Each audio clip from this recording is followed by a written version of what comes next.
Chapter 21. Casting Spells to Capture Ghosts. You are listening at novelfull.audio. Qi Shuyan followed Yang Hongsheng and they rushed to a mansion. As soon as she entered the door, she heard a racket amidst several crying women. What the hell happened to Kongsheng? Didn't that last exorcist master say he was going to get better? Bah, I think every single one you've invited here is just fishing for fame. I must send these crooks to jail. Father Zhou was so angry that he turned around and was about to walk out, but with a twist of his head, he saw Yang Hongsheng's group coming in. Mother Zhou's fury ignited the moment she saw Yang Hongsheng. She wished she could whack him and she raged, "What are you still doing here? I've always told Kongsheng not to make friends with a gang of scoundrels. Look what happened now. Hurry and just get."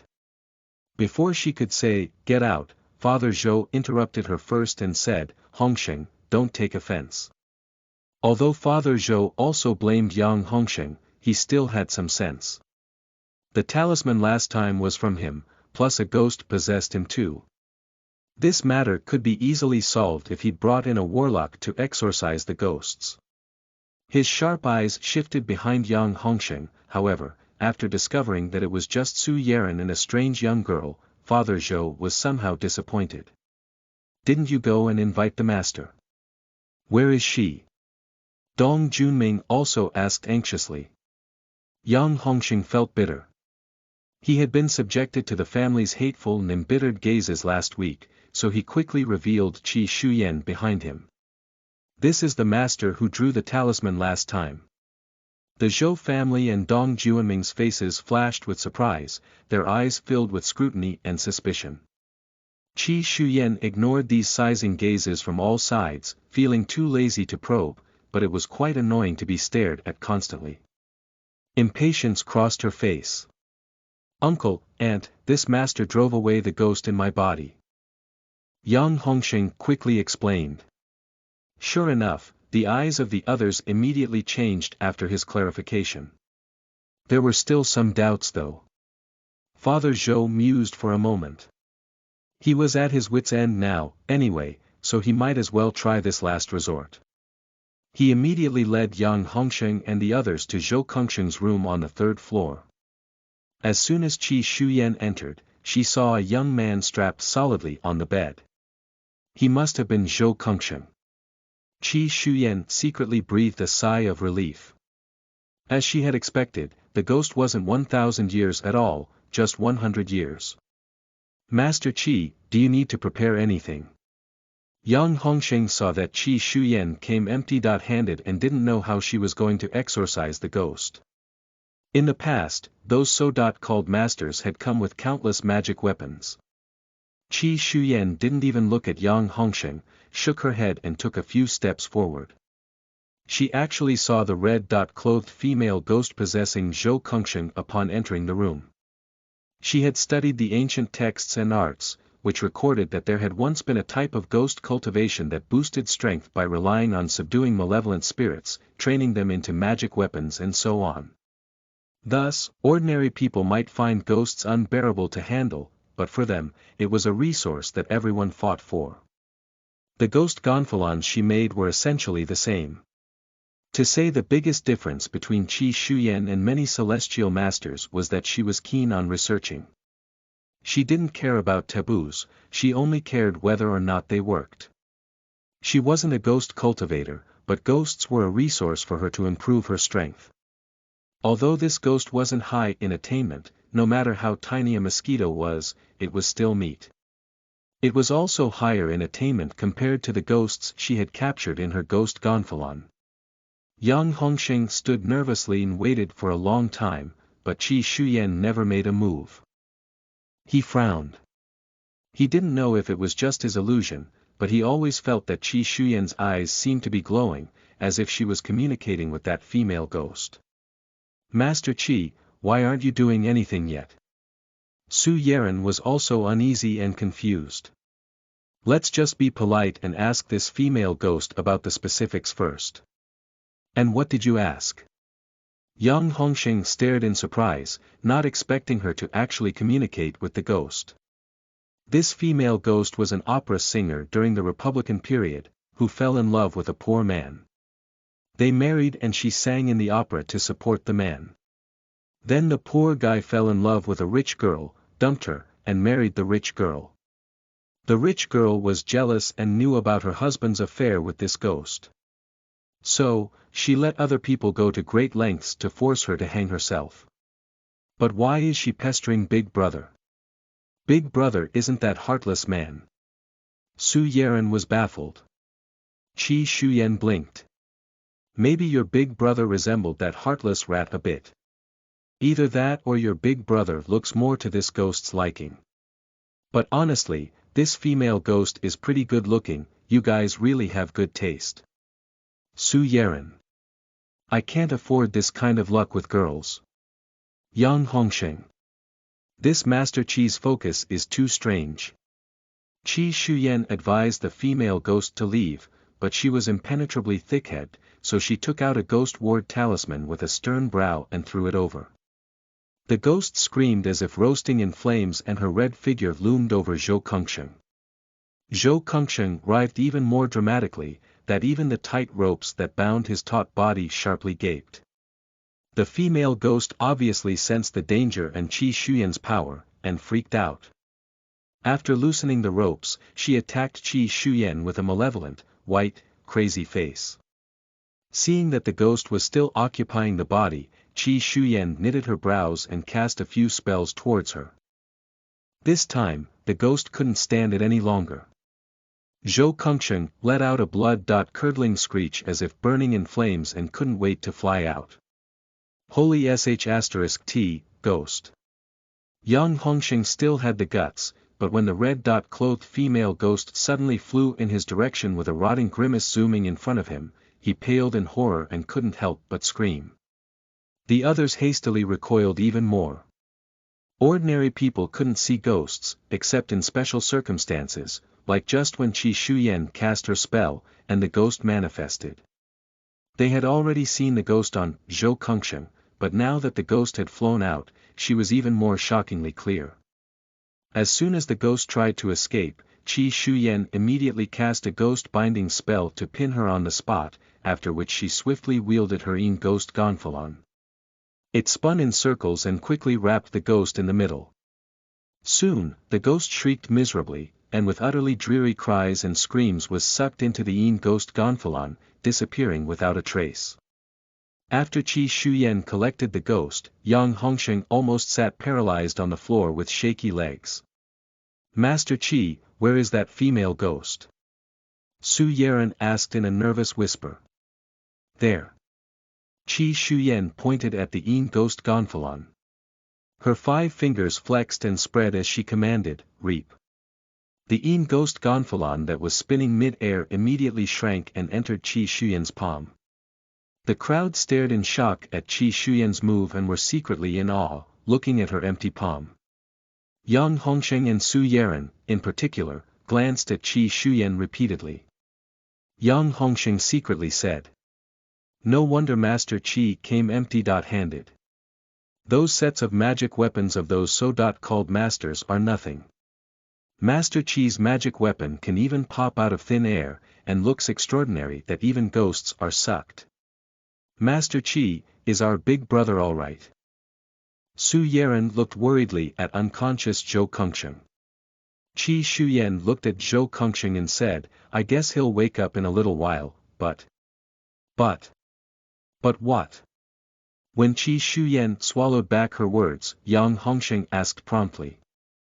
Qi Shuyen smiled faintly, shook her head, and said nothing more. That female ghost's energy was heavy. After possessing this young master for a few days, he would likely lose several years of life. But since they were fearless, undaunted and valiant, and even ventured to the cemetery in the middle of the night to find hookup with ghosts, they shouldn't be afraid of death. They wouldn't mind losing a few years of birthday hair. Anyway, life was long. Qi Shuyen shrugged, disinclined to stir the family's festive mood. Qi Shuyen was escorted to Yang Hongsheng's car with a group of grateful people, and Yang Hongsheng volunteered to send her back. She sat in the back seat and reclined with her eyes closed. Master Qi, what are you going to do about my case?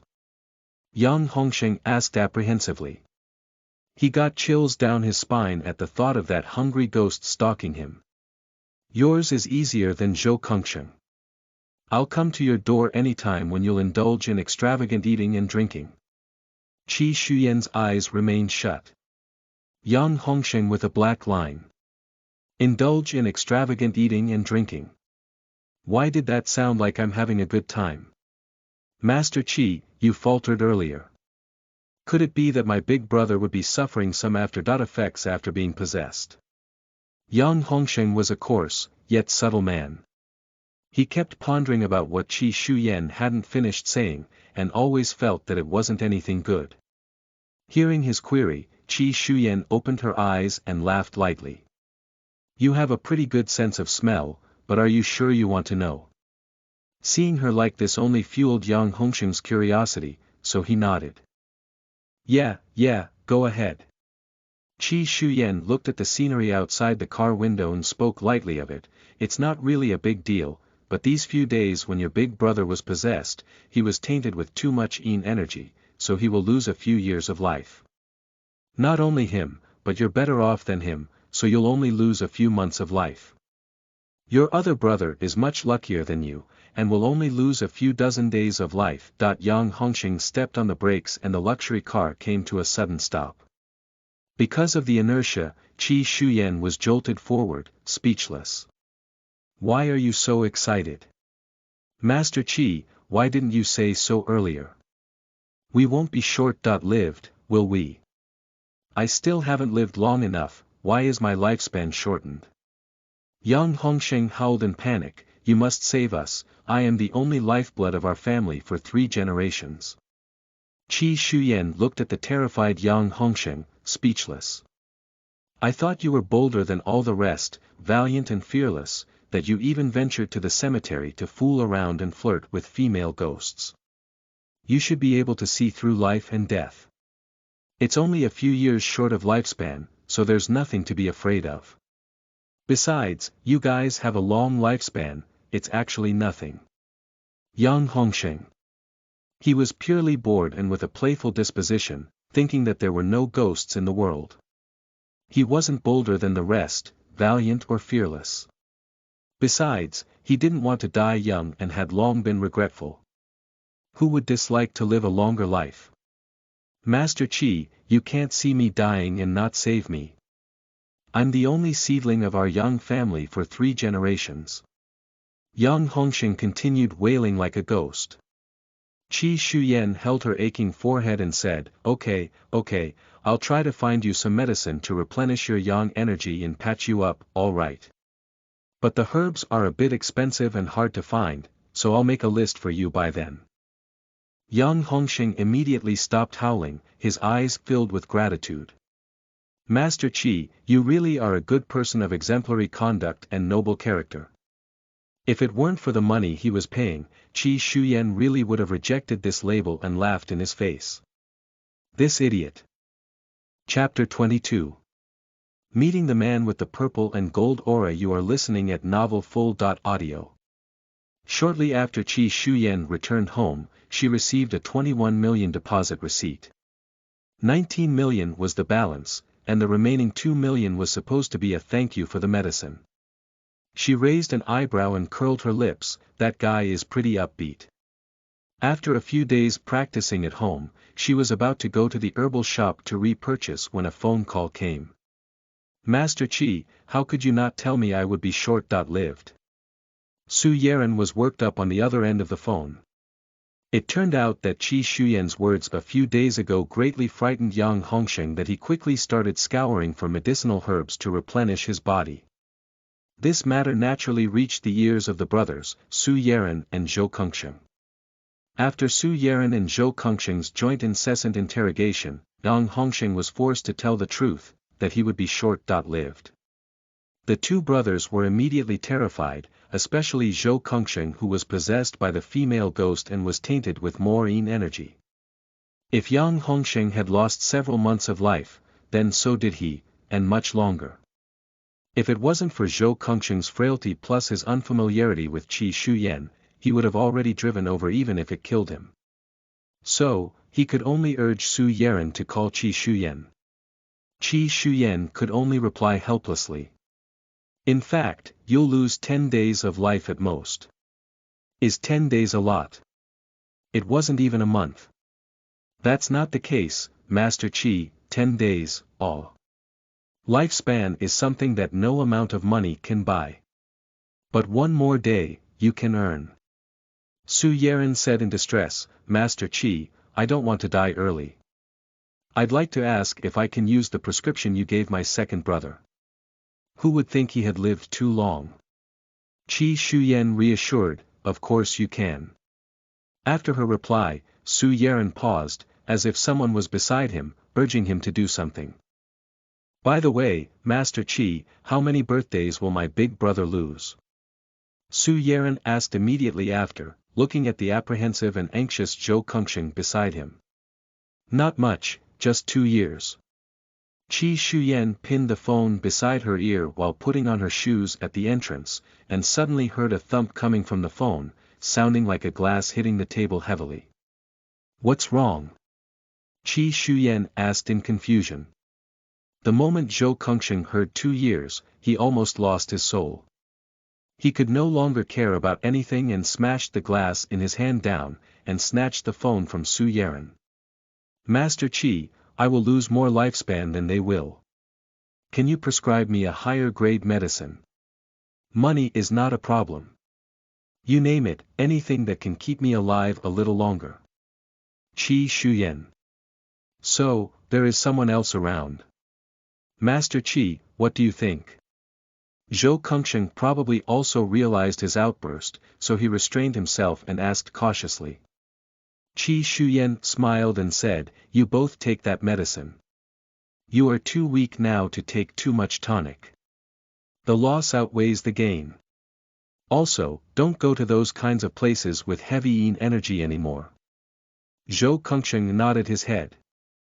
After doing so, he realized his foolish mistake, since she couldn't see him at all.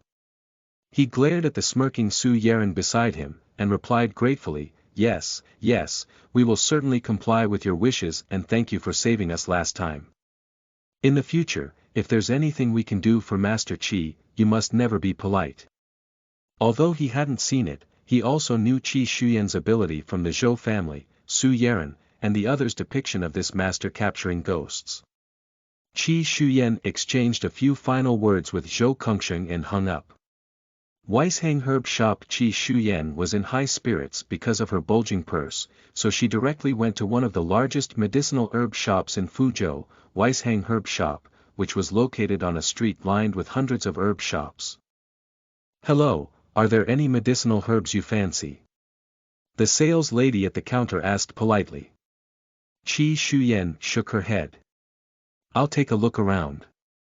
The sales lady at the counter remained polite and said smilingly, okay, take your time picking. But there was no impatience at all. Welcome. The receptionist lady at the door bowed and greeted. Several young men then walked in, and the sales lady at the counter instantly brightened up. Young Master Qi, this is the largest herbal shop in Fuzhou. Leave whatever you want to buy to me. A young man flattered to please. Go, go, go, I'll naturally pay for any medicinal herbs that young Master Qi wants. It's also considered doing my part as the host. Another older middle-aged man pushed the younger man aside. Zhu Bucheng watched this group of people scrambling to pay for Qi Zhenbai, and politely and distantly declined. On behalf of young Master Qi, thank you all for your kindness, but we won't bother you paying for this. Moreover, young Master Qi likes silence, so you'd better cut the crap. After Zhu Bucheng spoke, the few influential families of Fuzhou that were following behind them all shut their mouths. Hearing the commotion, Qi Shuyan subconsciously looked up and saw the man in the middle of the group at once, akin to the bright moon surrounded by a myriad of stars, and was momentarily stunned. The tall, imposing man was wearing an ironed, dark blue suit without tie. His hair was meticulously styled with hair gel. exposing his thick brows and deep eyes, cold and profound handsome face, skin so fair and almost pale, high nose, and diamond-shaped thin lips as bright red as blood. His beauty was the definition of picture-perfect. His eyes were profoundly light. Nothing seemed to enter his eyes, it was as if he was looking down on the whole world. If he was simply a beauty, Qi Shuyan wouldn't have been so disoriented. But there was rather a cloud of purple and gold aura lingering around the man, with the crown of his head almost shaded with purple aura. At first sight of a figure of such precious and unspeakable destiny, Qi Shuyan's eyes almost fell out, wanting badly to rub herself against that purple aura. That purple aura was like a magnet right now. Before Qi Shuyan could react, her legs moved on their own, wanting to stick herself to his body. Fortunately, she still had some sense left and stopped about a meter away from him. Otherwise, she'd really have taken advantage of someone for neither rhyme nor reason. That man wasn't to be trifled with no matter which angle to look. She might have become the first woman to take a day trip to the police station for taking advantage of a man. Qi Shuyan felt embarrassed. While her eyes purred and turned as she thought her hardest on how to withdraw her gaze that was glued to the man's body, she was arrested by Zhu Bucheng. "Little girl, your eyes are straight and you're drooling." Then, on his side, he whispered to Qi Zhenbai deeply moved. "Young Master Qi, your charm, tsk. It's even better than before. Look at that little girl staring at you.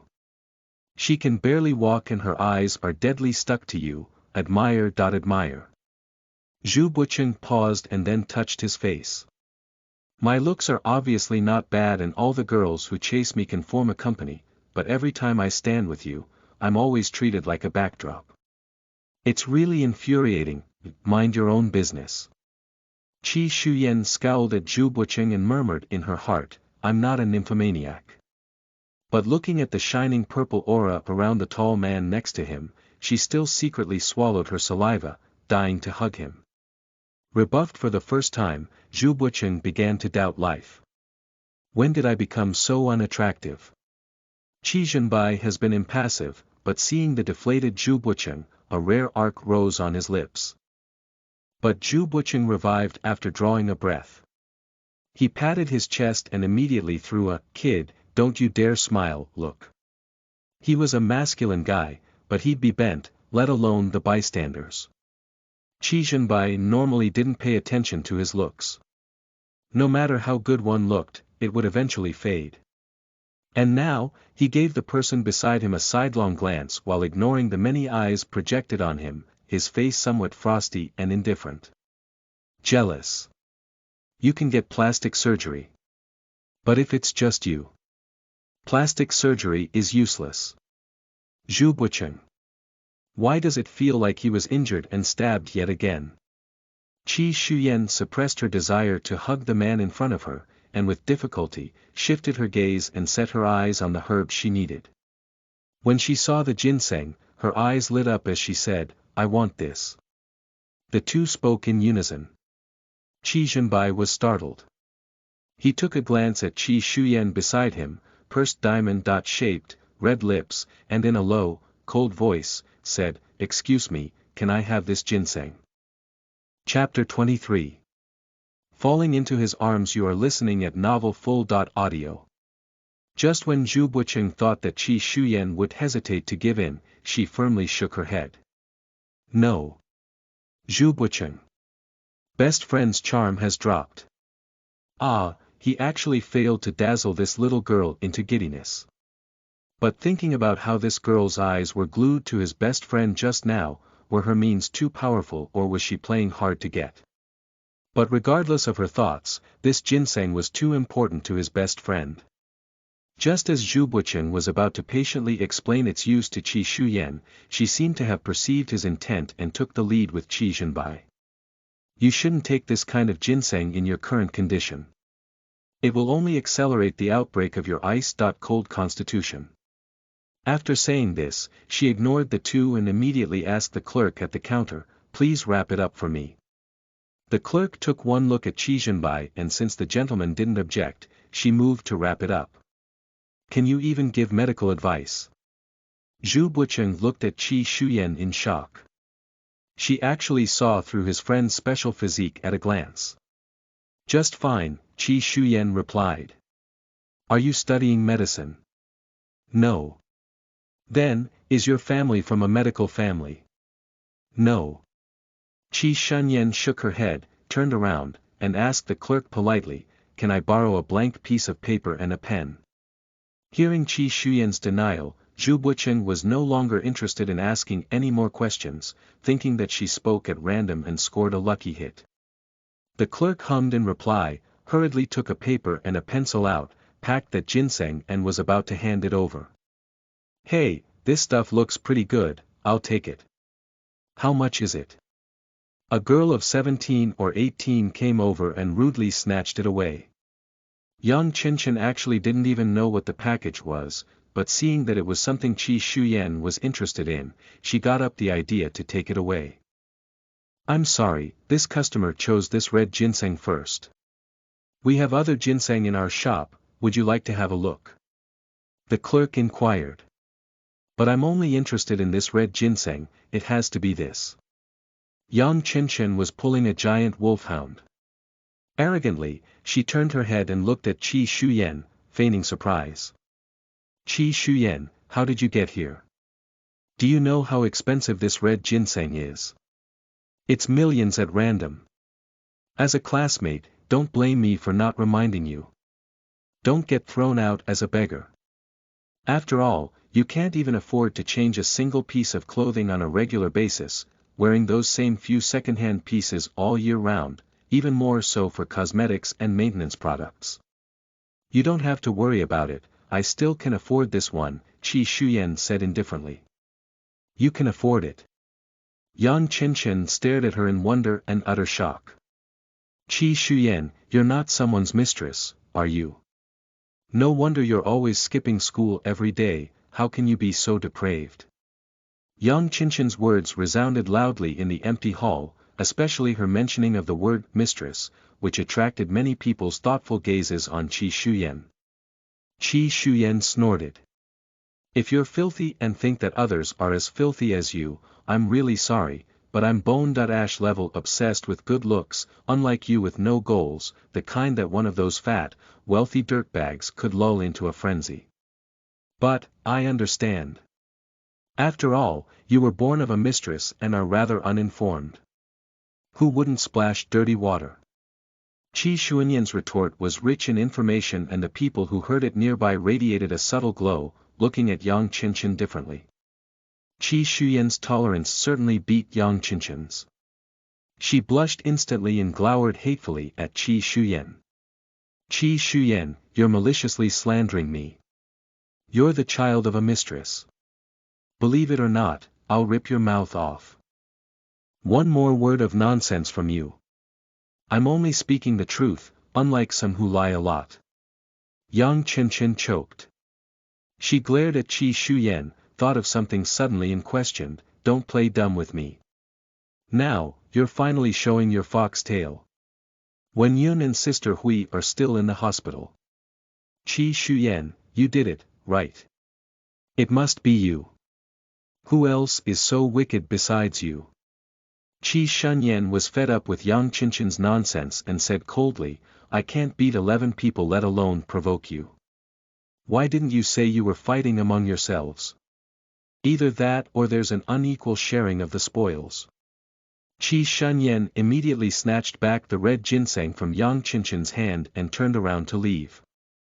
Seeing that Qi Shuyan was leaving, Yang Qinshan grabbed her arm unforgivingly.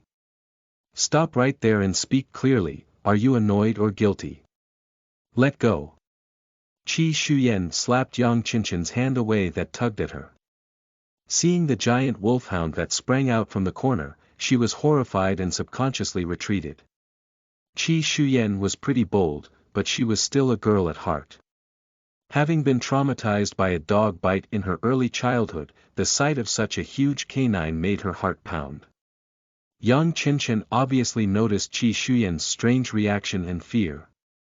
9.5 out of 10 girls would be scared. Young Qinshen had always found pleasure in seeing others fear her, so she let out a complacent, odious smile. She'd better scratch Qi Shuyan's face. She commanded covertly, and sure enough, the giant wolfhound, which was 2 meters high, geared up to attack. Icy blue eyes aimed at Qi Shuyan, and raising its sharp claws and teeth, it lunged fiercely at Qi Shuyan. Qi Shuyan was so terrified that she turned pale and clammy with cold sweat, momentarily forgetting her abilities. She turned around and ran instinctively with eyes tightly shut. She seized the void and stuck a hand on whatever she caught, as if wishing she could hide away. Qi Zhenbai obviously didn't see this coming, but when Qi Shuyan pounced on him vigorously, he stood firm. His cold and profound face was stunned, and his pair of slightly upturned, cold, majestic slender eyes flashed with hints of consternation. He pursed his thin, diamond-shaped lips that were as red as blood, and fixed a stare at the petite girl burying her face in his chest. His brows knitted tightly. He normally hated being touched, but he wasn't much repulsed at the moment. His eyes narrowed slightly. Zhu Buqing also stared, a bit overwhelmed by the rapid development of this matter, but despite his surprise and amazement, he moved nimbly and viciously kicked away the beast that pounced on her. Abin! How dare you kick my dog? Yang Qinshen stared furiously at the man, who took the shot, and said indignantly, "Do you know who I am? Do you know how much this giant dog costs? It's not something you can afford to compensate." "Oh. I'd like to know, who are you?" Zhu Buqing sneered derisively, with a foxy smile and his arms crossed over his chest. Seeing that Zhu Buqing didn't take her seriously, Yang Qinshen sizzled in rage. "My uncle is Yang Kongda of Fuzhou. You just don't know any better. You've seen him on TV, right? I'm warning you not to meddle with my business. Kneel and apologize to my Abin, and I'll let you off the hook, you hear me? Yang Kongda. I'll take note of it."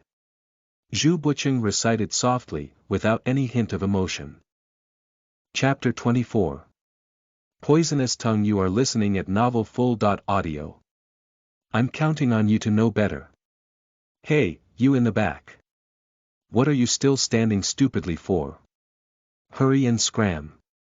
Yang Qinshen raised her head proudly with a bit of superiority and contempt in her eyes. "You aren't the adulterer, are you? I'm warning you, it's not yet too late for regrets. If you offend me, I'll make it impossible for you to stay in Fuzhou." Qi Zhenbai's thick brows that flew obliquely to his temples creased and his upturned ice-cold slender eyes underneath concealed hints of detachment and displeasure. His bloody diamond-shaped lips pursed and his frosty countenance fell out of sorts, while his hands that were supposed to push Qi Shuyan away faltered. It had been a long time since anyone dared to provoke him in public. Qi Zhenbai turned his head, his handsome and profound, wooden face and sharp falcon-like slender eyes looking over coldly.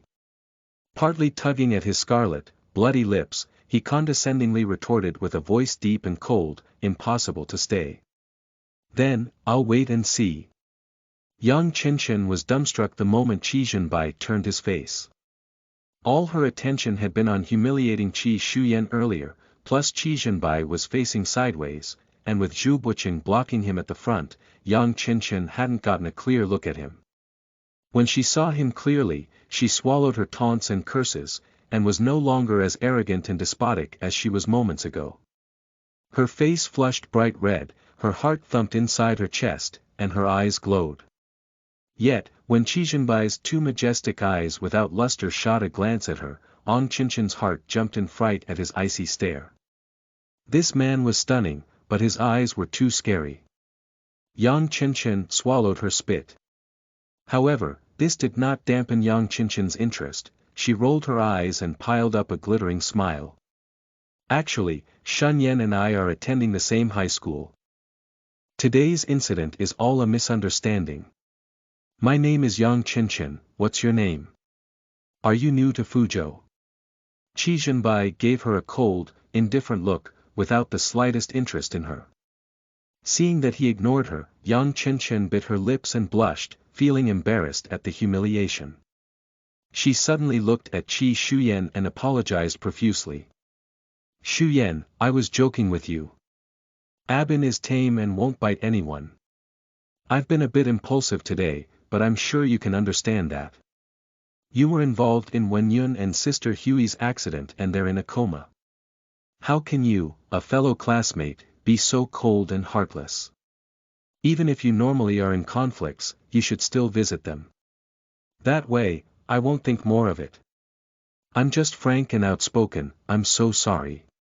Yang Chen apparently apologized, but in fact, smeared Qi Shuyan at every turn. With her guiding words, bystanders would only think that the two classmates were unconscious because of Qi Shunyan, but she didn't even have the conscience to visit them. Hearing Yang Chen, Qi Shuyan finally reacted and withdrew from Qi Zhenbai's chest with difficulty. God knew how much she wanted to tie this man up and use him as a pillow every day. This purple aura was just too comfortable. It was like soaking in spirit qi. No, it was better than spirit qi. If she could practice every day in this purple aura, it was unimaginable how much her cultivation would advance by leaps and bounds. On the contrary, when Qi Zhenbai caught the rosy blush of the girl in his embrace, and that look as if wishing she could stick to him for a lifetime, his eyelids twitched violently in shock. Qi Shuyan landed on her feet, glanced at the distant giant wolfhound from the corner of her eyes, and cursed herself for being useless. Her big round feline eyes were wide, and also perhaps in shyness or anger, her fair skin was stained with a touch of light pink.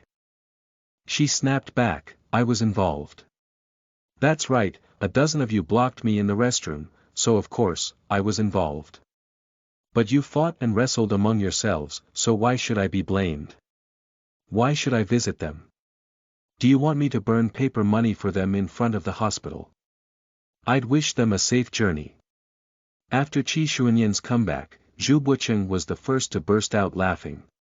This soft and cute-looking girl is quite poisonous. The sales lady inside the store and the crowd of people fawning Qi Zhenbai laughed out in an equally unkind manner. This girl is so cute, like a cat with fluffed up fur. At the same time, they also sort of heard what was going on, and looked cryptically at Yang Chen with traces of ridicule. Even the cold-faced Qi Zhenbai found this girl quite interesting. A shallow smile flashed in his never unruffled slender eyes, with his bloody lips arching dazzlingly, then disappearing without a trace. He pulled out the handkerchief in his pocket to wipe his hands, and then put it back in place. While Qi Shuyan was having a dispute with Yang Chen, she saw the man on the side, who was a crane standing among chickens, wiping his hands with his handkerchief. She almost choked. Damn, was that disdain? Yang Chen choked up. She flew into rage from embarrassment, stamped with fury, but blackening her name failed. On the contrary, it was Qi Shuyan, who mobilized the army. Sensing the meaningful and mocking gaze of the crowd, she nursed a grievance. Why did they believe her? She almost cursed at these idiots, but when her gaze shifted to Qi Zhenbai, she gritted her teeth in hatred. Qi Shunyan, you're such an expert at reversing black and white, I'll see you at school. She turned around and left. After Yang Chen left, Qi Shuyan met Qi Zhenbai's seemingly unmeasured gaze without blushing, or her heart beating any faster. Her pair of round feline eyes stared right back, bold and upright, as if nothing had happened. In the end, her past life wasn't in vain. Even if she really was drooling over his purple qi, she still had some strength to curb it. Suddenly reminded of the man's frank disdain of her touch, Qi Shuyan's mouth twitched. Well, he disliked her and she was too lazy to mess with him. The last thing she liked was to have her face hot against someone's cold butt. As for his purple aura. Tsk, what a pity. How did such an exuberant purple qi fall on a man who would die prematurely? Too bad. Zhu Bucheng glanced at Qi Shuyan and cheered her on passionately, with a thumbs up. This was the first time in history that someone dared to take advantage of Qi Jinbai in broad daylight and wasn't thrown out. Sigh. People couldn't be judged by their looks. He inquired smilingly, your classmate seemed bull-headed, aren't you afraid? His voice reeked of teasing. Qi Shuyan stared at him blankly and brushed him off. Thinking that although the man disdained her and she also took advantage of him by lying on top and sucking a few puffs of purple qi, she quickly finished a note on the counter and stuffed it in Zhu Buqing's hand without thinking. This is for you. After a moment's pause, she seriously explained in passing. Actually, I could have handled it just now. That was just an accident. Catching a glimpse of Zhu Buqing's bantering gaze, she grit her teeth and didn't say anything further. She too felt a bit ashamed of herself. A grand celestial master was actually scared by a dog. She picked up the red ginseng, turned around and left. Ha ha ha, this girl is really quite funny and amusing. She was obviously scared, but still stubbornly denies it. Zhu Buqing laughed at Qi Shuyan's back, but when he turned around inadvertently, he found his friend, who had never been interested in anything, also looked at the door, but quickly averted his eyes. Zhu Buqing immediately felt like he had discovered a new continent. Jinbai, ha ha ha, don't you think that little girl is quite cute, too? Qi Jinbai's diamond-shaped, thin lips spat out ice-cinder words with a smile, I'm not a pedophile. Then, he turned around to look at other stuff at the counter. Zhu Buqing gave it a thought. That girl was obviously too young compared to Qi Jinbai and was still a minor. He really would have to wonder if Qi Jinbai was a pervert if he was interested in that girl. Zhu Buqing cast aside his messy thoughts and raised the note in his hand, smiling proudly. Has my tall and imposing figure charmed that little girl just now? I can't believe she even left her phone, what's this? Zhu Buqing, who thought that it was contact information, looked at the note strangely. Jinbai, this seems like it's for you. Zhu Buqing was bewildered. Zhu Buqing nudged Qi Jinbai when he ignored him. Only then did Qi Jinbai give it a disinterested glance, but when he saw the contents of the note clearly, his cold and profound face was slightly astonished. Chapter 25. Third Ant came to the door. You are listening at novelfull.audio. Jinbai, this is a list of medicinal herbs, it's some kind of prescription. Zhu Buqing was surprised. This was so unexpected. He thought it was the girl's contact information. It was just that confessing to Qi Jinbai was more normal than leaving a prescription behind. Qi Jinbai nodded with indifference in his icy eyes. He opened his lips. Throw it away. What? Although we didn't expect any treasure from that girl, this is still her heart, isn't it? And that girl was right about your physique just now. Zhu Buqing still had a favorable impression of that girl. Qi Jinbai said nonchalantly, done, send it to Dr. Li to take a look when we get back. Zhu Buqing replied, I think so too. Qi Shuyan purchased the herbs she needed and made another trip to the jade shop. She bought a good quality jade Buddha and dozens of ordinary jade pendants, causing the clerks at the counter to frequently look at her in surprise. When they first saw the little girl, she didn't resemble the rich, so they didn't take her seriously. But when she placed her order without fooling around, only then did they snap back to their senses. However, before they could marvel at the girl's wealth at such a young age, they saw her buying dozens of pieces of inferior jade pendants. A jade pendant worth several thousands was already pretty good for ordinary people. But the premise was that the girl first bought $1 million worth of jade Buddha, so buying these sorts of jade pendants was quite inconsistent. Miss, this good jade can feed people. Don't look at the huge price difference and choose something cheap. There is a world of difference between a few million worth of jade and a few thousand worth of jade. Even the shopkeeper, Lin Chongchang, who was wiping and fiddling with a jade artifact on the side, also advised with a laugh. This girl didn't know anything about jade at a glance and was buying randomly. Perhaps she was the daughter of some nouveau riche. Qi Shuyan smiled, winked, and replied, I know, so I'll keep the good jade for myself and give the other bargains to others. Lin Chongchang. But you've bought more than a dozen jade pendants. Do you have that many people to give them away? What's more, it's too insincere sending out the same stuff. Lin Chongchang secretly said, this girl seriously doesn't have any clue of what she's doing. Qi Shuyan didn't care what others thought and went home happily after her purchase. When she reached the entrance of the community, she spotted two familiar figures. Hey, you. Security guard. You need to understand the situation. Our niece lives here and is the owner of the property. Why won't you let us in? Chi Hohat fumed. What door card do you want? I've already told you the names. Am I still a scammer or what? You guys shouldn't go too far and must be flexible at least.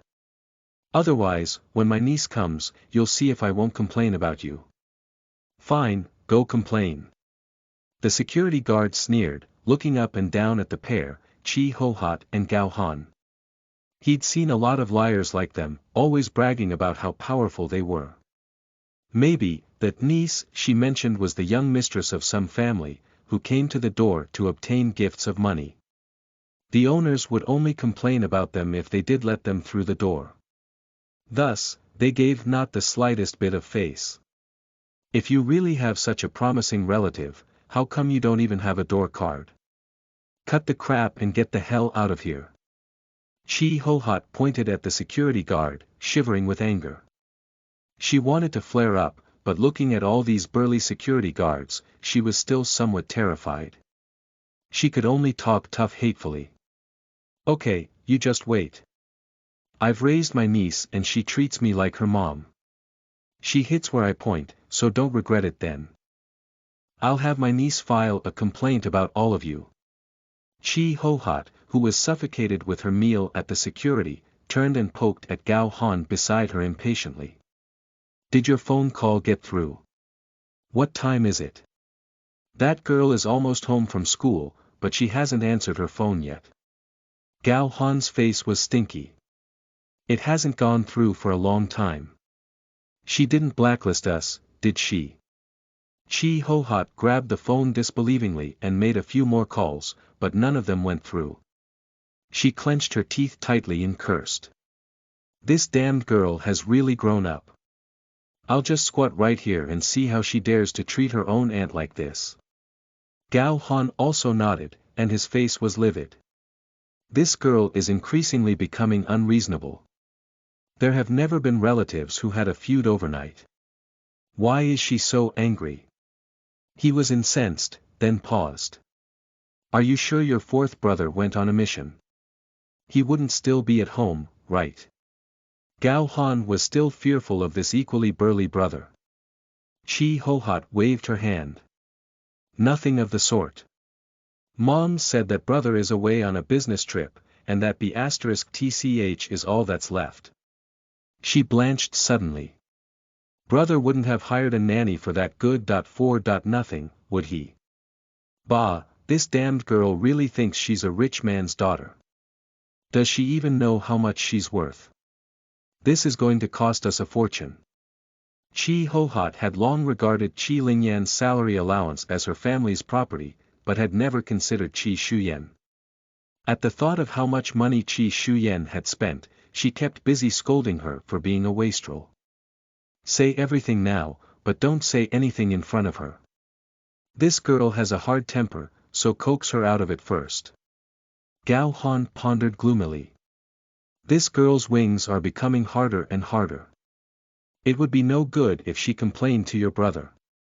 Chi Hohat gnashed her teeth and inwardly agreed with Gao Han's notion. Still, she was somewhat reluctant. What's the point of this damned girl? She's a white-eyed wolf. As her aunt, I have treated her well enough and provided her with food and clothes. In the past, she should have already been happy as hell. How could she be so fussy like this? Gao Han and Chi Hohat waited at the front gate until the sky darkened, but not seeing Qi Shuyan returning, their anxiety intensified. The security guard that the couple had just taunted, stood a short distance away and sneered at them. Yo, these two hillbillies still refuse to leave. Ha ha ha, are they still convinced that their niece lives here? They should pee and take a good look at themselves. Indeed, how disgusting. Their exchange was obviously intended for the two to hear. When it fell on Chi Ho-Hot and Gao Han's ears, their faces turned black and blue. They gnashed their teeth and wished they could go up there and slap them in the face. I mean, how could you be so inept in the first place? Your brother was back, so why didn't you treat Qi Shuyan a bit more nicely? Gao Han, who was covered in mosquito bites for standing outside too long, complained. I did it all for our home and children. How was I supposed to know that this girl's temper has become so big? She was obviously so obedient and sensible before. Chi Ho-Hot was also panicked. When they fell out with Chi Lingyan before, Chi Ho-Hot and Gao Han stubbornly sat on their high horse in a huff, feeling that Chi Lingyan had gone too far. If he didn't come and apologize, they wouldn't initiate reconciliation, much less take Qi Shuyan into their care. Chi Ho-Hot thought well of it. Brother had no other relatives around here, and their family was the only one he could count on. He also sorely loved his worthless daughter, so he would definitely entrust her to them once he went on a mission. Besides, there was no such thing as an overnight feud between relatives. She and her brother were born from the same womb, and with mom's wrapping, brother would only choose this alternative. Chi Ho-Hot thought with certainty and made up her mind to wait for the father and daughter to beg them. So, they didn't care much. They ate, drank and spent extravagantly as ever. Chapter 26. A Flawless Beauty. You are listening at novelfull.audio.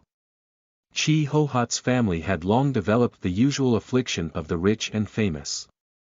Gao Han and Chi Ho-Hot used to do some work, but since they took Qi Shuyan into their care, they relied on fourth brother to earn money as a matter of course, so the whole family lived a flavorsome life. And so one day, when Chi Ho-Hot swaggered in a huge mall as usual to buy an expensive brand of cosmetics and several fancy clothes for her sons, she was surprised when she went to pay and was informed by the cashier that her card balance was insufficient. Chi Ho-Hot didn't believe it at first. By all rights, brother should have sent money on their card long ago. She changed to another card, but the balance shown was still insufficient. Standing in a big shopping mall, receiving stares from passers-by and service personnel, she felt so flustered, parched and red in the face, and was forced to return the merchandise. Worst of all, as soon as Gao Yuanxin, who picked a toy car, heard that they had to return it, he kicked up a fuss and rolled about in public, causing more people to look at them frequently as if they weren't already enough of an embarrassment. In the end, Chi Ho-Hot hurriedly took the brat back, pulling his ears in rage. Chi Ho-Hot purposely went to the bank to check, thinking that it was a staff error, never imagining that Qi Lingyan really didn't deposit money this time around. That was just the beginning. Their family's expenses were so high that they'd spent almost all of the money and allowance that Qi Lingyan sent last month. Their standard of living had plummeted drastically, not to mention the children, who were also a bit overwhelmed. Chi Ho-Hot and Gao Han couldn't sit still a moment longer. Unable to remain calm, they ran in haste to block someone with the hindsight that fourth brother was more serious this time. However, they were doomed to wait in vain today. Qi Shuyan had long returned home and was languishing on the sofa watching TV. Eventually, Chi Ho-Hot and Gao Han, whose legs were covered in mosquito bites, could only leave reluctantly in embarrassment. Qi Shuyan sneered and suppressed her impetuous murderous intent. She couldn't rashly get involved in these killings just yet. They were even less unworthy of it. Besides, with their greed and stupidity, they'd dig their own graves sooner or later. She'd be happy to push a hand behind the scenes. Ning'an First Middle School. Wow, it's so rare for you to come to school today. You're so chic. Li Xiaoting, who had been abused by the senior year's wheel of exam questions, wailed with envy and surprise at her deskmate. Not bad.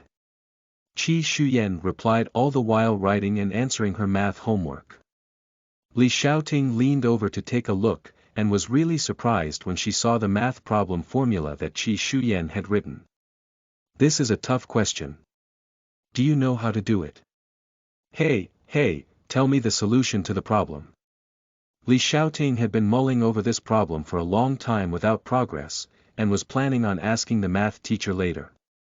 Qi Shuyan nodded and took a draft paper to explain the solution to her in detail, like peeling the layers of a cocoon, from the depth to the surface. After listening to Qi Shuyan's explanation, it dawned on Li Xiaoting and she said happily, "Ah. So that's how it is. I feel like it's a lot simpler now that you've explained it." She asked Qi Shuyan several more questions, and she solved them one by one with her. When Qi Shuyan was parched and intended to take a sip of water, she looked up and found several students surrounding her. "Qi Shuyan. Is something the matter? Why is everyone looking at me with surprise?" "Shuyan, you're so awesome, you solved these questions so easily." "Yeah, did you study these questions diligently at home?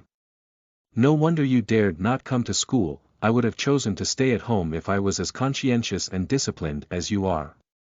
Qi Shuyan smiled and said, "Actually it's all the same, but the atmosphere is better at school."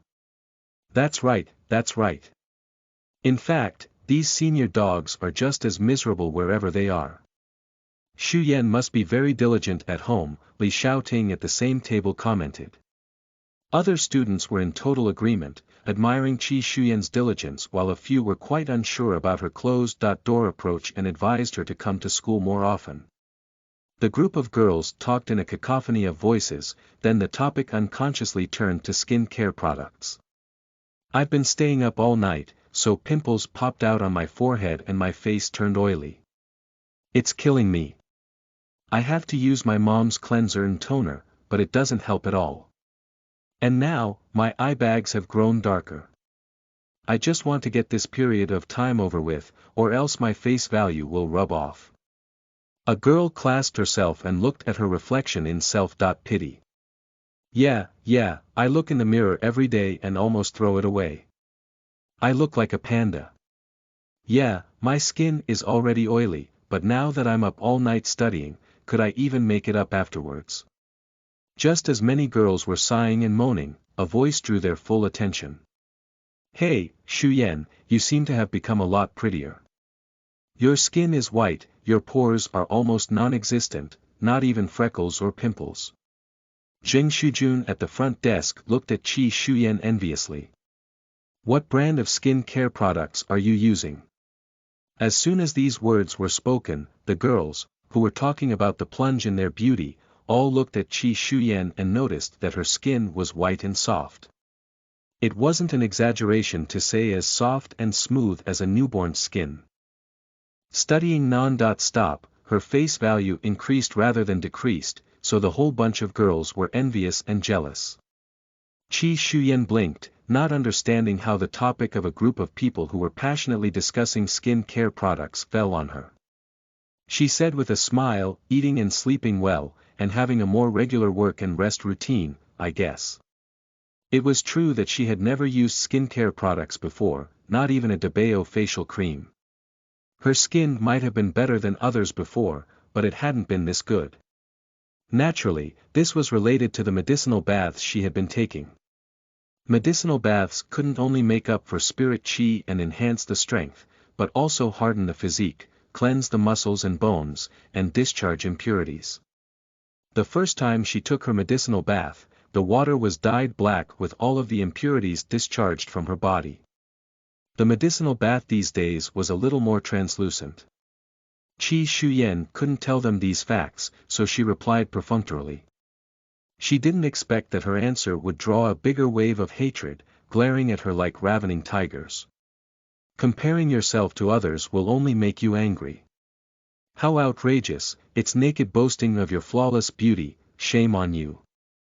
Right, jealousy makes me lose my identity. Qi Shuyan. When did I boast of myself? In the end, it was her deskmate, Li Xiaoting, who noticed Qi Shuyan being overwhelmed and besieged. She quickly rescued her from the sea of misery and said, Hey, have you guys heard? Wu Wenyun and that delinquent girl have been tainted with something unclean and are in a coma. Their families seem to have hired some masters. Do people still believe in the supernatural nowadays? How futile. But it's really odd. They don't have wounds and scars, so why have they been unconscious? I think they've suffered their retribution. Look at that Wu Wenyun, who does whatever she likes all day long, just because her family has money. A female classmate said scornfully, I went to the same school as her in junior high, and heard that she would viciously trash anyone she found an eyesore. The worst one of them was a girl she bullied into jumping off a building. Chapter 27. Weird Child. You are listening at novelfull.audio. Yeah, it serves her right, it's called bad karma. The other girls in Class 5 senior class had obviously heard about Wu Wenyun bullying Qi Shuyan, so they hacked her without mercy. There were others who were originally concerned about Qi Shuyan's mood, but seeing her relaxed and unaffected, they joined in the roasting at ease. I don't think so. Good men die young while the scourge live for thousands of years. I heard my dad say that he once had a boss who used to be a poor kid. He established a business by relying on his father-in-law, who owned an antique dealer's business, and now that he has started earning profits, he drifted away. He's keeping a mistress and clamoring for a divorce. He's got an illegitimate son who's even a year older than the main wife's son. But, isn't he living and flourishing well now? Wang Wanting retorted. She had never given a damn about this retribution theory. That kind of man is disgusting. No, worst of all, I went to tutor for that family and something seemed off with that kid. Wang Wanting pointed to her brain along with her explosive revelations. Every day, he yells about eating raw chickens and ducks and drinking raw chicken blood. It's awful how he devours raw meat and drinks blood like an uncivilized savage. Gee, that's really savage. Is he possessed or just sick in the head? Ning Xiaoting asked curiously. I don't know, I reckon it's a mental problem. The family pays a high fee, 300 or 400 a day, but I was afraid to go. That kid is just too weird, so I recommended a friend to go. As soon as Wang Wanting finished speaking, her phone rang. She went out to a quiet corridor and answered it. When she came back, she patted the nearest student, and deliberately exaggerated, widening her eyes to draw attention to herself. Do you know whose phone call I just answered? It's the friend I recommended as a tutor for that weird kid. The girls who were gossiping about other topics were instantly drawn. They knew she was deliberately trying to whet their appetites, but their hearts itched nervously. They were gripped by curiosity that they guessed one after another. Did that kid scare your friend and she quit? That kid didn't eat raw chicken again, did he? Wang Wanting nodded and shook her head, feeling satisfied and proud at the expectant and curious eyes of the crowd. She paused to entice them before saying, as soon as my friend went to that kid's house, she saw the kid eating a live chicken without even plucking the feathers and biting off the chicken's neck. Also, the kid's eyes were strangely mysterious, in short, unchildlike. If anyone tries to stop him from eating chicken, he's going to do all sorts of self-mutilation, either knocking himself against the wall or table or smashing a bowl. Then, with his savage way of eating, wouldn't he rapidly swallow bacteria into his stomach? Shouldn't they visit the gastroenterology department? A girl worried. Wang Wanting also marveled, I think they went for a checkup before, but the doctors said his digestive tract was fine. Humph, that's not the point. The important thing is that the kid is missing and the family is desperate to find him. How did he go missing? Didn't you say his family isn't quite rich? Yeah, his family lives in a big villa. I think the father came back and saw the kid eating like that and beat him up for embarrassing him, and then quarreled with the child's mother. From there, I don't know what happened, but the kid went missing. Wang Wanting sighed, so my friend was sent away. That kid is a little weird, but he's pretty cute. He'd be screwed if he encounters a human trafficker. The bunch of girls felt sorry for him, and their topic skewed somewhere else while Qi Shuyan's eyes flashed upon hearing the story. In a black car, two unshaven men in their 40s sucked and puffed smoke, which wasn't at all conspicuous in the dark night. "Boss, this kid hasn't eaten all day, do you want to get him some food?" The thinner man looked over at the tightly sealed and bound child under the back seat. "Idiot, what's there to pity when he's going to die? We're going to kill him after we get the ransom and finish this job anyway. If this kid dies, it's just as well. That woman will still pay us handsomely." The fatter man knocked the thinner man. "But, boss, this kid's family seems to be rich and powerful. We asked for a 100 million ransom and that family didn't say no to it. I'm afraid they won't leave the matter at that if we kill him." The thinner man worried. "You're dumber than a pig, you fool. We'll be in trouble if we really let this kid live. The guy who introduced us to this deal is the kid's father's mistress. Besides, I checked. This kid's father doesn't even like this mentally ill kid, when he's got a healthy bastard outside. If we help them with this problem, they won't be happy enough." The fatter man chuckled. "But in all seriousness, that woman looked soft and weak, but is actually tougher than men like us. I originally wanted to sell this kid to the mountains, but the woman wouldn't let me and insisted that we get rid of him. Is there such a cruel father? I've told you that this kid is a god-awful windbag and mentally retarded, while there's another healthy illegitimate child. Ruthlessness is the mark of a truly great man," the fatter man explained impatiently. "When the hell will it be dawn?" Lin Haoxing in the back seat actually woke up long ago. Hearing the two kidnappers exchange, his delicate tender face was suffused with panic while tears and terror filled his large, dark glazed eyes. If it hadn't been for his sealed mouth, he might have cried out. He sniffled and closed his fan-like eyes tightly for fear of alerting the two vicious kidnappers. Why is there someone here at this time of the night?" The thinner kidnapper saw an approaching figure in the rearview mirror and freaked out. The fatter kidnapper was alarmed, but when he saw that the figure approaching in the rearview mirror was a petite, dainty little girl in a red dress, he spat out a breath and cursed, "You've got the F***king guts of a rat. It's just a little underage girl, not a cop." Having gotten a good look at the girl, he rubbed his hands and laughed lasciviously. "This little girl looks darn pretty and fresh. She's a wayward runaway at a glance, but a petty gain for us. It's been a long time since I've played with a woman. She's just in time for fun." The moment the thinner man heard him, he echoed ingratiatingly, "Ha, that's a good idea, boss." Chapter 28. The Child Who Attracts Ghosts. You are listening at novelfull.audio. The fat man immediately rolled down the window and waved towards the little girl with a candid look of concern. "Little girl, don't you know how dangerous it is for you to be wandering the streets in the middle of the night?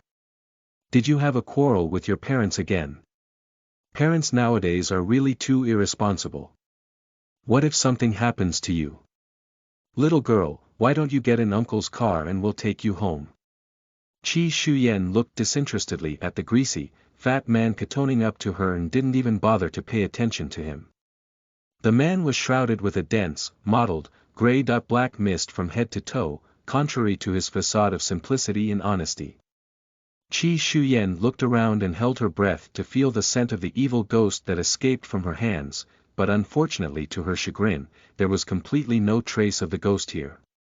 She stomped her foot disgruntledly.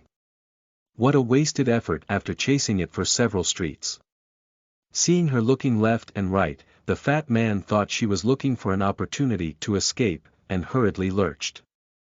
"Little girl, what are you looking at? There's nobody around here. Hurry up and get in." "Fine." Qi Shuyan was in a bad mood, which was why she looked at him and sneered, "Just don't regret it." Thump! Lin Haoxing in the back seat suddenly leaped up like a fish and hit the car window with his head, blushing and yelling muffledly. Qi Shuyan was stunned, not expecting that there would be a child in the car. The fat man's face changed drastically. In fear that she would run away, he quickly grabbed Qi Shuyan who was standing outside the car window. Just as he was smiling smugly and lewdly, thinking that he'd have his way with his beastly desire, he suddenly felt not quite right to the touch. Why is this girl's hand so hard and cold like a prosthetic stick? Boss, look! The thin man screamed in terror. What are you shouting about?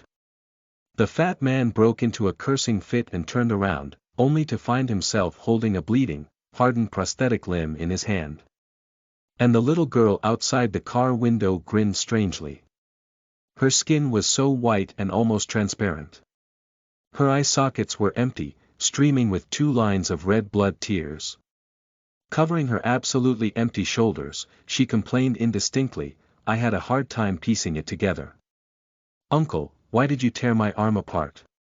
The fat man turned his head stiffly, looked down, and immediately saw that there was no shadow where the girl stood under the streetlight.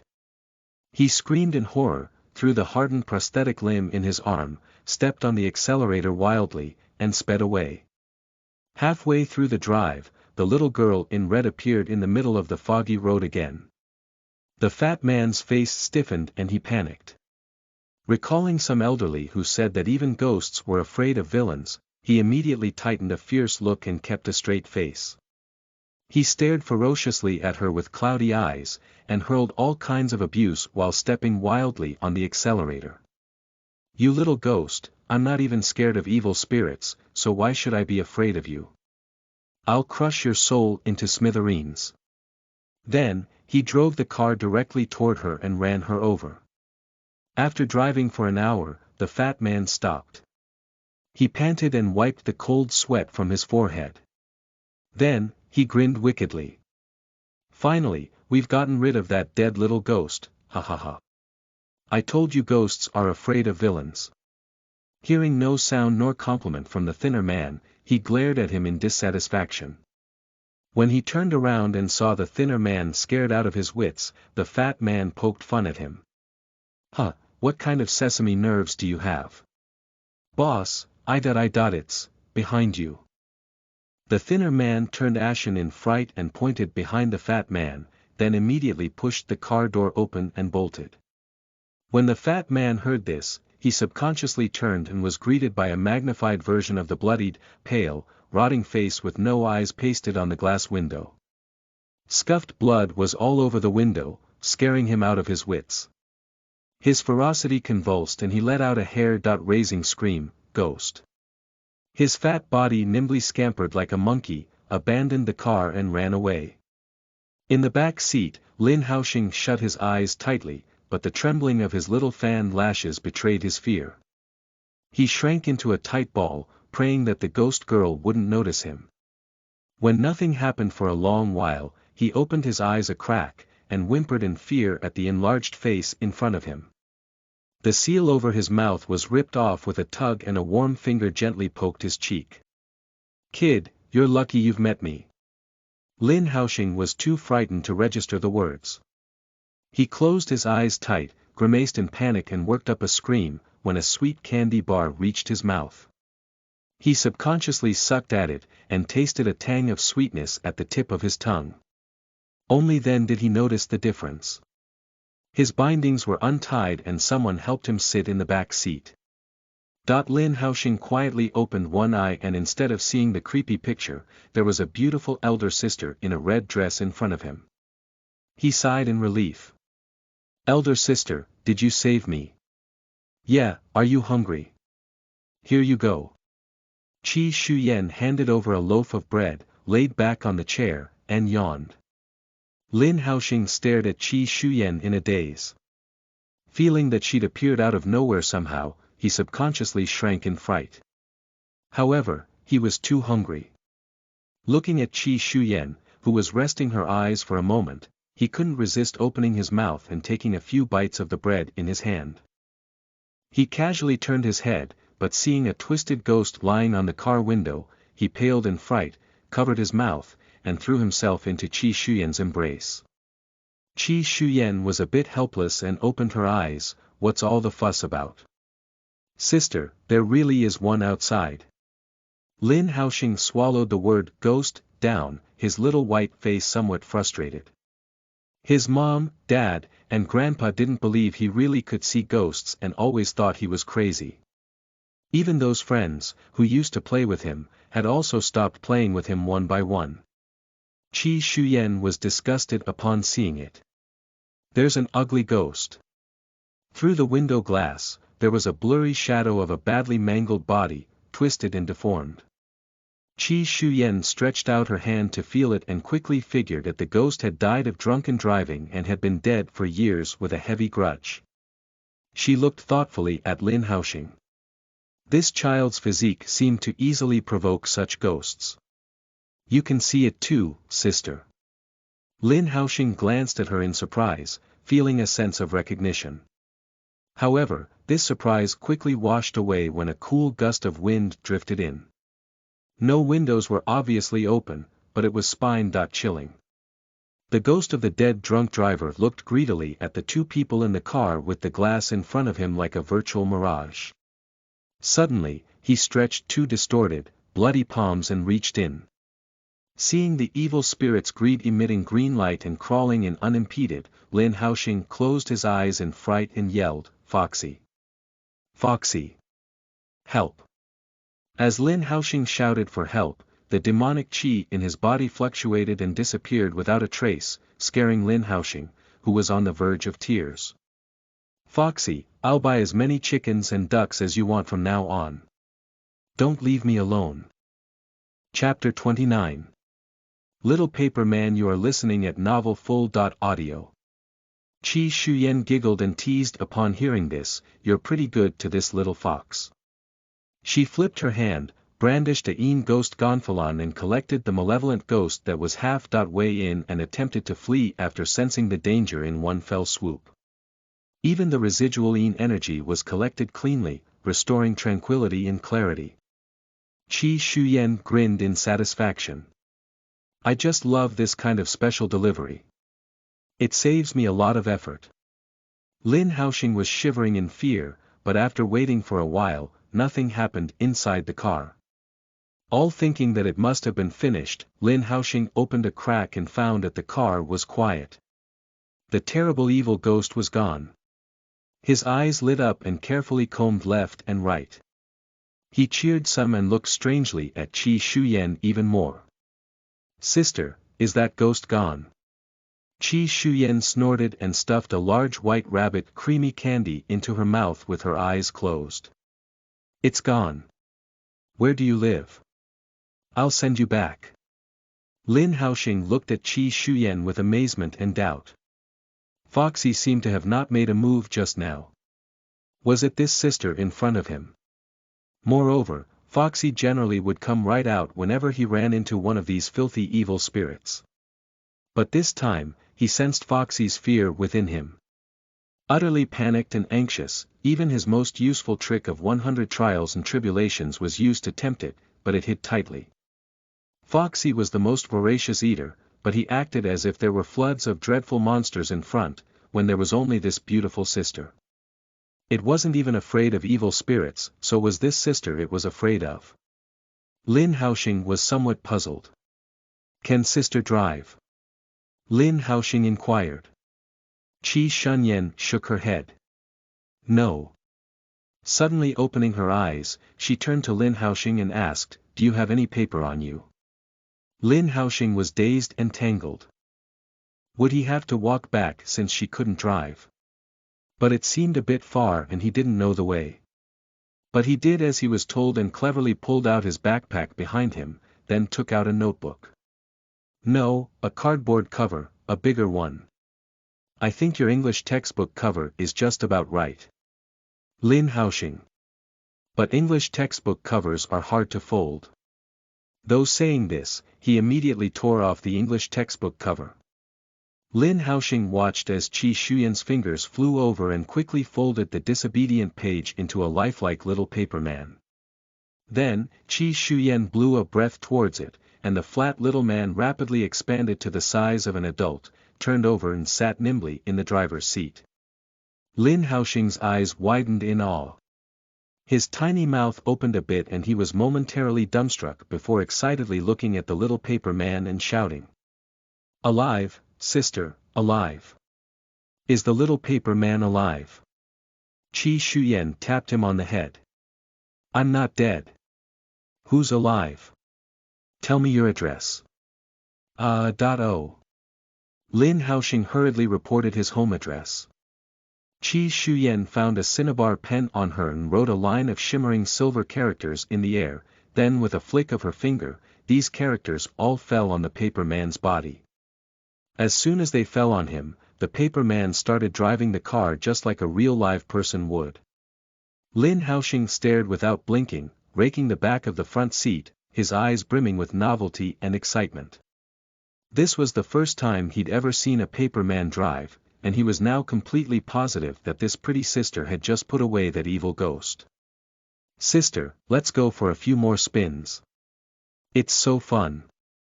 Lin Haoxing happily hugged Qi Shuyan's arm, long gone were the fearful pangs of panic just now. Qi Shuyan glanced at the ghosts, who greedily looked at them from time to time from the car window, then at the few ghosts floating in the windshield, and sighed. This child's ability to attract ghosts was first class. He simply beckoned more ghosts than she did. Had it not been for the fox great immortal belonging to one of the 5 great immortals hiding in this child's body, those evil spirits would have already snatched him, torn him to shreds and eaten him. She had heard that some people in the past prayed for blessings and warred for calamities by worshipping the 5 great immortals. The fox, the weasel, the hedgehog, the snake, and the mouse. Qi Shuyan frowned, feeling that there was something wrong with the way the child was making offerings, but for a moment, she couldn't recall exactly where the problem was. Soon, she could no longer dwell on it. After collecting a batch of evil spirits, another batch came up. Naturally, she was glad to see these bunch of ghosts coming up, for it was an easy ride harvesting ghosts. The ghost gonfalon she had refined had grown significantly larger, just like a ghost eater, who had eaten its fill. Qi Shuyan pursed her lips and smiled faintly. If she continued at this pace, restoring her strength was just around the corner. Since taking this child with her had been a rewarding journey, she naturally agreed to take him for a few more spins. The two went for a leisurely car ride, completely unaware that the Lin family had already overturned the sky because of Lin Haoxing's disappearance. It was a noisy night with the lights ablaze and the people utterly routed. The Lin residence, a roomful of people, were anxiously guarding the spacious, empty living room. What the hell is going on? Say something. Seeing that Fan Ming couldn't get through for a long time, Lin Chongchang couldn't help urging him anxiously. Fan Ming hummed respectfully and dialed a few more times, but failed to connect. Now Master Lin Chongchang couldn't wait any longer, so he snatched the phone directly from Fan Ming's hand and personally made the call. After several attempts, there was still no answer from anyone. His frown furrowed deeper and the pit of his stomach undulated ceaselessly in anger. What the hell do these kidnappers mean? How are we to know the address for the ransom with no phone calls? Dad, take it easy. Anger won't do your body any good, Fan Ming consoled. Lin Chongchang turned sharply and gave a cold, angry snort. Take it easy. How can I not be anxious? What kind of parents are the both of you? You can't even look after a child at home. Lin Jingshi, who was sitting on the sofa, couldn't help but whimper and cry out, they aren't going to kill him, are they? I won't live if anything happens to Xingxing. Pooh, Xingxing is blessed with great fortune. There's definitely nothing serious, so don't curse Xingxing. Lin Chongchang knocked his cane, with flashes of worry and reproach in his eyes. Had I known that today would turn out like this, I'd have paid a little more attention. In the end, Lin Chongchang loved his daughter dearly, so he didn't rebuke harshly. Lin Chongchang's ringtone rang and after a look at the screen, he hurriedly picked it up seeing that it was Feng Yuanlin's call. Elder Lin, there's news about Haoxing. 2 male adults have surrendered themselves at the police station. Come to identify them first, then there is. Their confessions seem related to your son.in.law, Fan Ming. It's a bit complicated and not merely a kidnapping. You'd better come here and I'll explain to you personally in detail. When Lin Chongchang heard that he had news about his grandson, his spirits were lifted. However, upon hearing that his grandson's disappearance and kidnapping had something to do with Fan Ming, his eyes instantly sharpened strangely. He was aware that his grandson was different from other kids, often saying that he could see ghosts. This time, his fondness for raw chicken and ducks was even more bizarre, making many people mistakenly believe that he was mentally ill. Although he didn't believe in such ghosts and the supernatural, when his grandson's life was at stake, he'd rather believe in them, or go around hiring masters at high prices to treat him and buy talismans. He also knew that because of Xingxing's illness, his daughter and son.in.law often quarreled in private. His son.in.law even wanted to have another healthy child. Unfortunately, his daughter got hurt and after beating some words into him, he gave up on the idea. But it never occurred to him that his grandson's disappearance would have anything to do with the gentle, good-tempered son.in.law before him. He just hoped it was a misunderstanding. Lin Chongchang took a deep breath, kept all his emotions off his face, and instructed the butler, "Ready the car and go to the police station." "Dad, is there any news from the police station?" "You're not well, so let me go in your stead." Fan Ming was full of concern. "Yes, Dad, let him go. It's all because he lectured Xingxing and fought with me that we lost him." Lin Jingshi complained, "I don't know what keeps him busy all day long outside, then scold Xingxing as soon as he gets home." Fan Ming didn't refute Lin Jingshi's accusations. Instead, he hung his head in great remorse. "Jingshi is right. I also love him and I'm greatly at fault. When Xingxing comes home, I won't be so strict with him anymore." Seeing that the old man didn't react, Fan Ming took note of Lin Chongchang's expression out of the corner of his eye and froze slightly at his indifference. Lin Chongchang studied Fan Ming differently. If Feng Yuanlin hadn't told him just now that this matter was related to Fan Ming, he probably would have been relieved to see his sincerity and self-reproach. Yet his heart was cold inside, even chilled to the bone. Even a rational and calm father, if confronted with the possibility that his child might have been abducted and met an untimely end, would he still have the mind to weigh his words up and closely watch his expressions? He didn't dare think deeply, just hoping that it was all suspicions. Chapter 30. Truth Talisman. You are listening at novelfull.audio. Lin Chongchang rushed to the police station, and Feng Yuanlin first took him to the interrogation room, where he watched the torture of the two kidnappers, Huang Lizzi and Yang Guomin respectively, who had surrendered. The two kidnappers, Huang Lizzi and Yang Guomin, one obese and one skinny, were easily recognizable. Lin Chongchang's eyesight was good, so he immediately identified the two as his grandson's kidnappers from the surveillance. But the more Lin Chongchang listened to the two men's confessions, the tighter his brows furrowed and traces of absurdities flashed in his eyes. They gave a clear account of their kidnapping, yet when confessing about Lin Haoxing's whereabouts, they both said they didn't know, then they blathered about encountering a female ghost. Lin Chongchang fumed and almost drew his cane up and smacked them directly. "Elder Lin, can I have a word with you?" Feng Yuanlin said. Lin Chongchang took in a deep breath, held back his monstrous anger, nodded, and followed Feng Yuanlin into his office. "Elder Lin, after our officer's investigation, the two men who surrendered outside were indeed the ones who kidnapped your grandson Lin Haoxing, not only in terms of physical resemblance, even the details of the layered indicators they explained were right." Feng Yuanlin continued, "According to their statements, a woman named Yang Yuhan, Fan Ming's mistress, paid them off to kidnap Haoxing, extort 100 million, and when the money was in hand, to kill the hostage at once." Lin Chongchang was shocked. Collect the ransom and kill the hostage. Thank goodness they stalled. But Lin Chongchang pondered for a moment and frowned, still confused. Are their statements accurate? It can't be Fan Ming's enemies, right? Though he was suspicious of his son-in-law, he didn't want to wrong him either. Feng Yuanlin raised his eyebrows and chin, gesturing for Officer Huang, who was beside him, to elaborate. Officer Huang, who was standing beside him, took their oral confession records promptly and said, "That's what we're confused about. It stands to reason that they were bribed, but even if the deal was broken, there's no way they'd come to the police station to expose and turn themselves in." Officer Huang snickered, apparently thinking they were lying. Furthermore, their confessions were obviously a bit exaggerated, full of loopholes, with some kind of female ghost involved. But the complexity is, if they were lying, how come several of our seasoned hawk-eyed officers can't see through them? The lie detector should also have gone off by now. The more Officer Huang spoke, the more puzzled he became.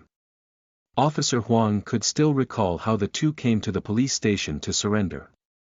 Common people would have acted apprehensively, but they'd collapsed seemingly relieved instead, as if they'd found refuge from a ghost chasing after them.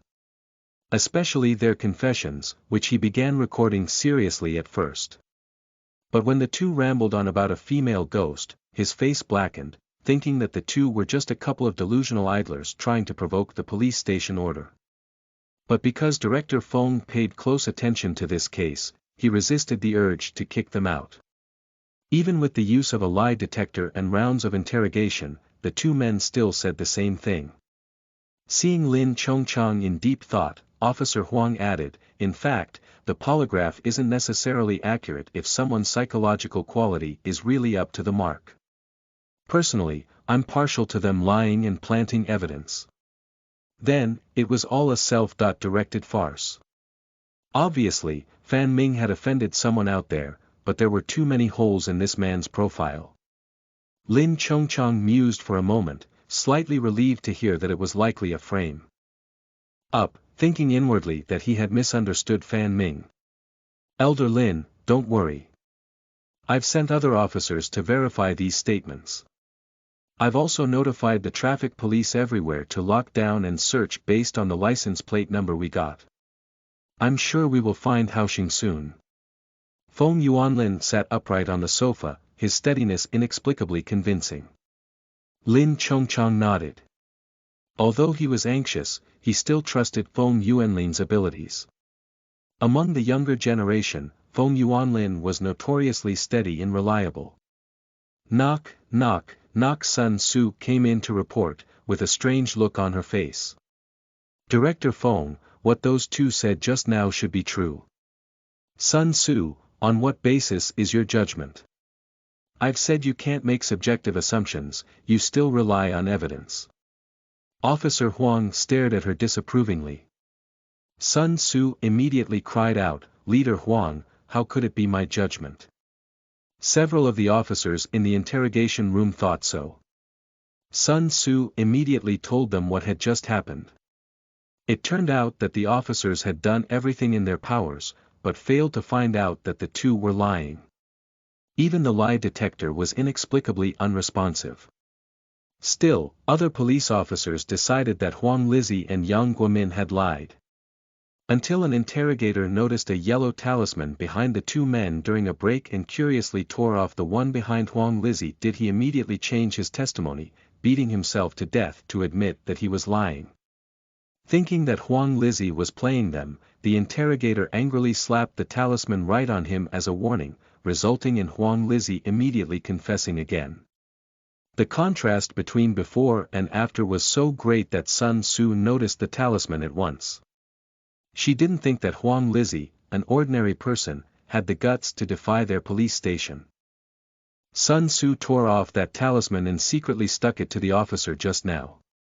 The officer was both famous for being a henpecked husband and his love to save face, refusing to admit even to his death that he was under his wife's thumb. After sticking the talisman to him, Sun Su asked some random questions, and he inexplicably admitted a bunch of humiliating truths.